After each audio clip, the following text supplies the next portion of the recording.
നമസ്കാരം. പിണറായി സർക്കാരിൻ്റെ കാലത്ത് ഏറെ വിവാദങ്ങൾക്കും പ്രക്ഷോഭങ്ങൾക്കും വഴിവെച്ച സിൽവർ ലൈൻ അതിവേഗ റെയിൽവേ പദ്ധതിക്ക് പൂട്ടുവീണിരിക്കുന്നു.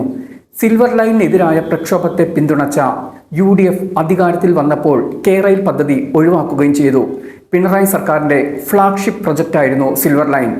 കാസർഗോഡ് തിരുവനന്തപുരം അതിവേഗ റെയിൽ സാക്ഷാത്കരിച്ചാൽ അത് നമ്മുടെ കൊച്ചു കേരളത്തിന് വലിയ നേട്ടവുമായിരുന്നു. പക്ഷേ ജനങ്ങളുടെ വിശ്വാസം ആർജിക്കാതെ വെല്ലുവിളിയുടെ സ്വരത്തിൽ പദ്ധതിക്ക് തുടക്കമിട്ടതാണ് പിണറായി സർക്കാരിന് വിനയായത്. ഗെയിൽ പൈപ്പ് ലൈൻ പദ്ധതി പോലെ സിൽവർ ലൈനും എതിർപ്പുകളെ അതിജീവിച്ച് നടപ്പാക്കാൻ ഒരുങ്ങിയതോടെ എതിർപ്പും തുടങ്ങി. UDF പിന്തുണ നൽകിയതോടെ സർക്കാരും ജനങ്ങളും ഏറ്റുമുട്ടുന്ന അവസ്ഥയും വന്നു. പദ്ധതി സൃഷ്ടിക്കുന്ന പാരിസ്ഥിതിക ആഘാതങ്ങളെക്കുറിച്ചുള്ള ചർച്ചയും കേരളത്തിൽ സജീവമായി. അതുമല്ല, പദ്ധതിക്ക് കേന്ദ്രാനുമതി നേടിയെടുക്കുന്നതിൽ സർക്കാർ പൂർണ്ണ പരാജയവുമായി.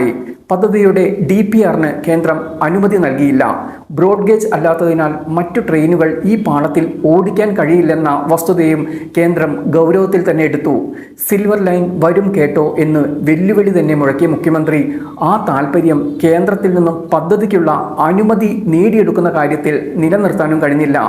കേന്ദ്രം ഇടയ്ക്കിടെ എതിർപ്പറിയിച്ചോടെ പദ്ധതി വരുമോ എന്ന കാര്യത്തിൽ ഭരണ നേതൃത്വത്തിലും CPM നേതൃത്വത്തിലും സംശയങ്ങളും വന്നു. ശ്രീധരൻ ബദൽ പദ്ധതിയുമായി വന്നെങ്കിലും അതും മുന്നോട്ട് പോയില്ല. പൊന്നാനിയിൽ ഓഫീസ് തുടങ്ങിയുള്ള ശ്രീധരന്റെ പ്രവർത്തനങ്ങളുടെ അവസ്ഥ എന്തെന്ന് ഇപ്പോൾ വ്യക്തതയുമില്ല.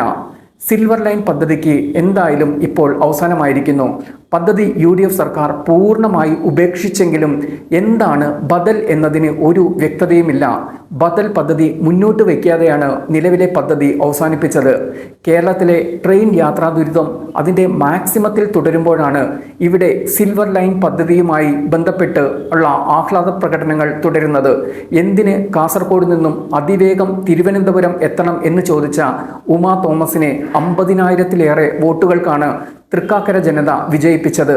മോദി സർക്കാർ ഏർപ്പെടുത്തിയ വന്ദേ ഭാരത് ട്രെയിൻ മാത്രമാണ് കാസർഗോഡ് നിന്നും തിരുവനന്തപുരത്ത് എത്താനുള്ള ഒരേ ഒരു ആശ്വാസം. ഒരു ട്രെയിൻ കൊണ്ട് യാത്രാക്ലേശം പരിഹരിക്കപ്പെടുന്നുമില്ല. എന്താണ് സിൽവർ ലൈൻ പദ്ധതിയുടെ ബദൽ എന്ന് UDF സർക്കാർ തന്നെയാണ് ഇനി വ്യക്തമാക്കേണ്ടത്. ബദൽ പദ്ധതി വന്നില്ലെങ്കിൽ കേരളത്തിലെ ട്രെയിൻ യാത്രാ ദുരിതം അതേ രീതിയിൽ തന്നെ മുന്നോട്ട് പോകും.